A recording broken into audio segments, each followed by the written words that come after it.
السلام علیکم ورحمۃ اللہ وبرکاتہ۔ سوال آ گیا ہے مویشیوں پر زکوٰۃ کے حوالے سے۔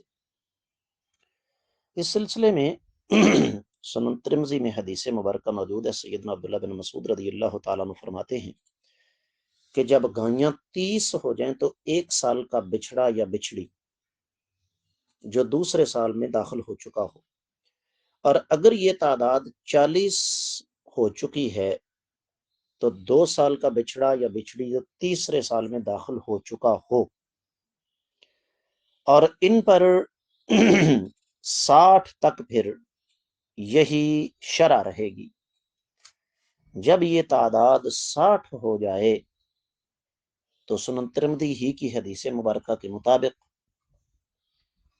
ہر 30 پر 1 سال کا بچھڑا یا بچھڑی، اور ہر 40 پر 2 سال کا بچھڑا یا بچھڑی بطور زکوٰۃ ادا کرنی چاہیے۔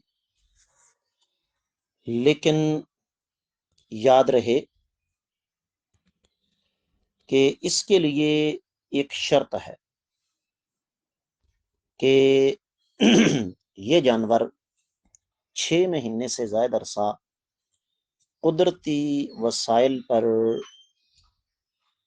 گزارا کرتے رہے ہوں۔ اب اس سے ایک بڑا مسئلہ آ جاتا ہے، اور وہ یہ کہ ایسے مویشی جو مستقل طور پر اپنے مالک کے خرچ پر ہوں، یعنی ان کا چارہ وغیرہ مالک اپنی جیب سے ادا کر رہا ہو، ان پر زکوٰۃ نہیں۔ اور اس سلسلے میں بھی سنن ابی داؤد کے اندر حدیث مبارکہ موجود ہے۔ اللہ کے رسول صلی اللہ علیہ وآلہ وسلم کا فرمان ہے، فی کل صائمۃ فی کل صائمۃ ابل فی 40 بنت لبون۔ اب صائمہ اس جانور کو کہتے ہیں جو جنگل میں چرنے والا ہے۔ تو یہ ایک بڑا بنیادی مسئلہ ہے کہ یہ جانور کم از کم 6 مہینے سے زائد عرصہ قدرتی چارے پر گزارا کرتے ہوں۔ آپ کو ان کے لیے الگ سے چارہ بو کر کاٹ کر اس کو چھوٹا چھوٹا کر کے ان کے سامنے نہ رکھنا پڑے۔ ہاں، اگر آپ نے ان کو تجارت کی غرض سے پالا ہے تو ان کی آمدنی پر زکوٰۃ ہوگی۔ یہ مسئلہ انتہائی زیادہ نازک ہے، اور اس پر ہم سب کو خصوصی طور پر توجہ دینی چاہیے۔ امید ہے کہ آپ کو سمجھ آ گئی ہوگی۔ واللہ تعالی اعلم۔ السلام علیکم ورحمۃ اللہ۔ بسم اللہ والصلاۃ والسلام علی رسول اللہ۔ بکریوں کے بارے میں زکوٰۃ کے حوالے سے سوال آیا ہے۔ میرے عزیز، ہر وہ مویشی جو قدرتی گھاس چرتا ہے، جس کے لیے آپ کو الگ سے چارے کا بندوبست نہیں کرنا پڑتا، زکوٰۃ اس جانور پر ہے۔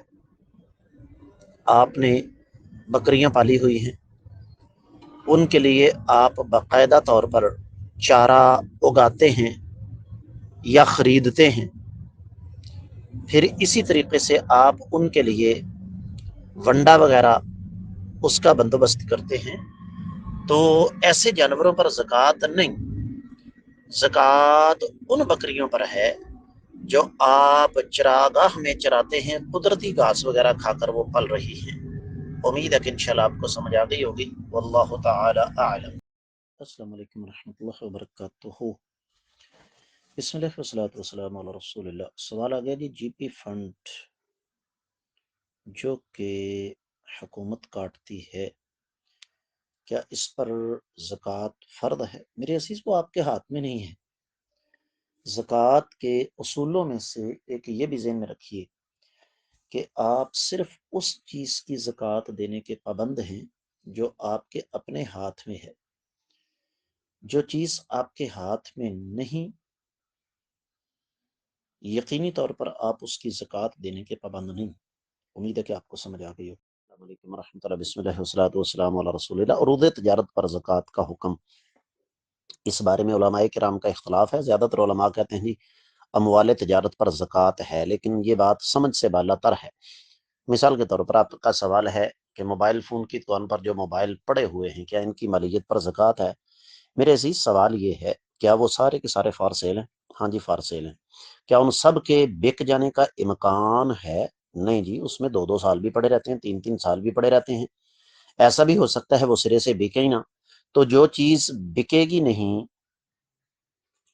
آپ ایک تو اس کی مالیت پیسہ باندھ کے رکھا ہوا ہے آپ نے، اور اوپر سے شریعت آپ کو کہے کہ ایک تو آپ کا پیسہ بندھا ہوا ہے، وہ بک بھی نہیں رہا مال، اور اوپر سے آپ اس کی زکوٰۃ بھی دیں، یہ بات سمجھ سے بالاتر ہے۔ امید ہے کہ انشاءاللہ آپ کو سمجھ آ گئی ہوگی۔ واللہ اعلم۔ السلام علیکم، بسم اللہ والصلاۃ والسلام علی رسول اللہ۔ سوال آگے جی، خالی پلاٹس پر زکوٰۃ ہوگی؟ سوال یہ ہے کہ وہ خالی پلاٹس کس لیے ہیں؟ اگر تو وہ ذاتی استعمال کے لیے ہیں پھر ان پر زکوٰۃ نہیں ہے، لیکن اگر وہ کمرشل ہیں، تجارتی مقاصد کے لیے ہیں، تو ہر سال ان کا ایسٹیمیٹ لگوائیں اور جتنی قیمت ان کی لگے اس پر زکوٰۃ ادا فرمائیں۔ باقی زکوٰۃ کے بارے میں تفصیلی ویڈیو ہمارے چینل پر موجود ہے، ملاحظہ فرما لیجیے۔